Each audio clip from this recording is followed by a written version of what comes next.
नए बजट पे mobile phones पे भी 18% GST के बाद ये महंगे होंगे, जबकि हाइब्रिड गाड़ियों की इंपोर्ट्स पर कस्टम ड्यूटी की छूट वापस ली गई है। इलेक्ट्रिक गाड़ियों की इंपोर्ट पर टैक्स और ड्यूटीज़ में रियायत ख़त्म की गई है, जिसकी वजह से गाड़ियों की कीमतें बढ़ने का इम्कान है। तमाम सूरत हाल में बात करते हैं। हमारे साथ मौजूद हैं पाकिस्तान में टैक्स अमूर के बहुत ही मुस्तनिद माहिर मोहतरम डॉक्टर इकरामुल हक हमारे साथ मौजूद है। बहुत बहुत शुक्रिया डॉक्टर साहब, आपने हमें ज्वाइन किया है। क्या हम कह सकते हैं कि पाकिस्तान में जो बहुत ही मेहनत के बाद और तवील अरसे के बाद जो 38% महंगाई की शरह थी, जो अब तकरीबन 11.5% पर आ गई है, वो अब बजट इक़दामात के बाद आइंदा चंद हफ्तों के अंदर इसमें हम बहुत बड़ा इजाफा देख सकते हैं पूरे पाकिस्तान में महंगाई में? क्या ये कहना मुनासिब है? शुक्रिया कामरान खान साहब, ये बात तो बिल्कुल वाज़े है और रोज़ रोशन की तरह वाज़े है कि जिस तरह से हमने सेल टैक्स के में इजाफ़ा किया है और जो वापस ली हैं एग्जम्पशंस, उसके नतीजे में जो आम खाने पीने की चीज़ों से लेकर बहुत सी और मसनूआत जो लोगों की ज़रूरियात में आती हैं उसमें बेपनाह इजाफ़ा होगा। मगर इसमें हम ये भी ऐड कर लें कि अब 80 रुपये इन्होंने बढ़ाया है। PL के यानी पेट्रोलियम लेवी को भी आपने देखा बढ़ाया है।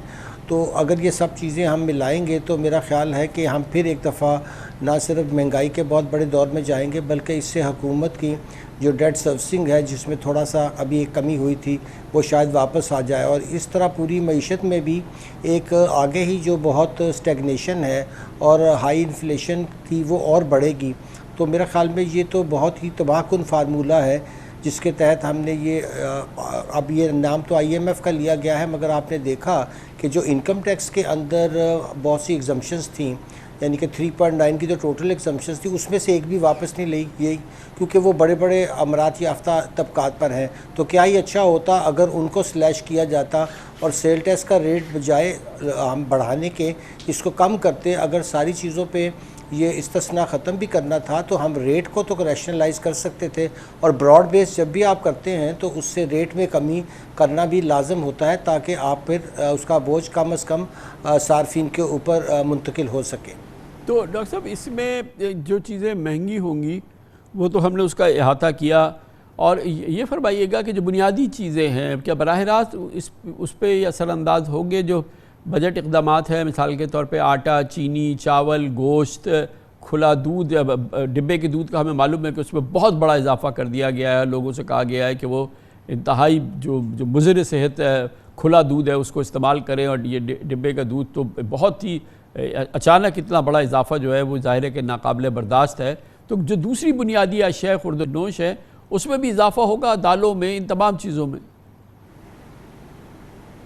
जी यकीनी तौर पर कामरान खान साहब, क्योंकि ओवरऑल इम्पैक्ट जो है, मैं अर्ज़ कर रहा था कि एक चीज़ की तरफ जिसका इशारा अभी नहीं हुआ है वो ये है कि हमने 60 रुपये से 80 रुपये पेट्रोलियम लेवी में भी जो है वो इजाफे की IMF से बात की है कि हम ये करने वाले हैं। चले वो एकदम नहीं करेंगे, अगर उसको बदतरीज भी किया तो इसका ट्रांसपोर्टेशन पे, इसका हर एक चीज़ पे, रनिंग कॉस्ट पे भी आएगा, और अल्टीमेटली ये अशिया भी बढ़ेंगी। और जब आप देखते हैं कि ओवरऑल आप इस तरह की टैक्स रजीम बढ़ाते हैं तो उसको कॉस्ट ऑफ डूइंग बिज़नेस तो नेचुरली बढ़ती है, और वो कंज्यूमर पर ही पास ऑन होती है हर शक्ल में। अब मैं ये नहीं कह सकता कि जो सारा टैक्स इकट्ठा होगा वो ख़जाने में पहुंचेगा भी नहीं, क्योंकि आम तौर पर हमने देखा कि FBR की इन्फोर्समेंट तो बहुत ही कमज़ोर है।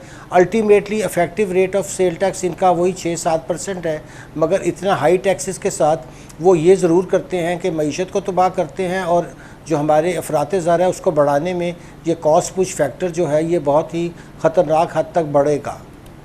तो अब इस पूरी सूरत हाल में डॉक्टर साहब ये फरमाइएगा कि एक बहुत बड़ी जो हमारे यहाँ नामली है, मिसाल के तौर पे मॉल्स हैं, बड़ी अच्छी दुकानें हैं, इन तमाम जगहों पे POS लग गए हैं प्रॉपरली, तमाम जो सेल्स परचेजेस हैं वो तमाम जो हैं वो बड़ी डॉक्यूमेंटेड हैं, मगर एक बड़ा हिस्सा रिटेलर्स का है जहाँ पर ये नहीं है।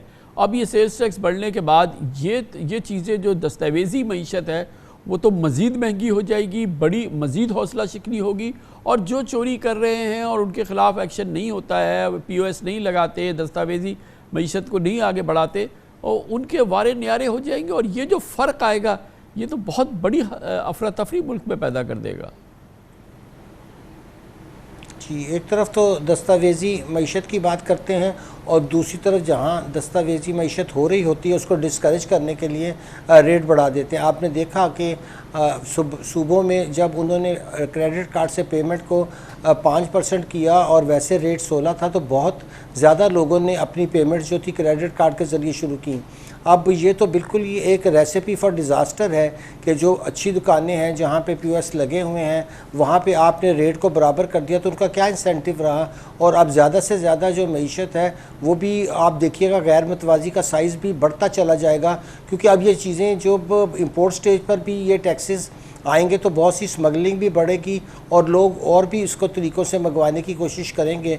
मेरा ख्याल है कि ये फ़ैसला बहुत ही जो है इसको सोच समझ के करना चाहिए था, मगर ये फरमाइएगा अपने नंबर, ये सब कुछ जो हुआ है इसके पस मंज़र में वो पाकिस्तान की ज़रूरत है जो कि बिल्कुल मेक और ब्रेक ज़रूरत है, यानी कि हमें IMF का प्रोग्राम चाहिए, कॉन्टीन्यूटी चाहिए, और IMF के प्रोग्राम के हवाले से हमें ज़ाहिर है कि अपने रेवेन्यूज़ को बढ़ाना है, हमने टैक्स टू GDP रेशो बढ़ाना है, हमने तमाम ये चीज़ें करनी हैं। और इसके बग़ैर ये नामुमकिन था कि हमें IMF का प्रोग्राम मिल जाए। अब उसकी रोशन उम्मीद है। तो एक जानिब हुकूमत की भी मजबूरी थी या ये कि हम ये कर भी सकते थे और IMF की भी तसल्ली करा सकते थे और आवाम को भी जो है ना इस अजाब से बचा सकते थे। क्या ये मुमकिन था? जी बिल्कुल मुमकिन था, क्योंकि जब बातचीत हुई थी तो एक मसला उन्होंने ये कहा था कि आप कम से कम इसमें डिस्टॉर्शंस ख़त्म करें, मगर ये नहीं कहा था कि आप रेट को भी इतना ही हाई रखें, क्योंकि रेट का तयन जो है ये FBR इसलिए ज़्यादा करती है कि इन्हें पता है कि यहाँ से तो हमें इंपोर्ट स्टेज पर भी बहुत ज़्यादा टैक्स आ जाएगा। मगर दूसरी तरफ जहाँ मैं अर्ज़ कर रहा था कि इनकम टैक्स में जो मरात याफ्ता तबकात के परक्विजिट्स जो हैं, जो उनके बेनिफिट्स हैं, उनकी एग्जम्पशन को देखिए हाथ भी नहीं लगाया गया।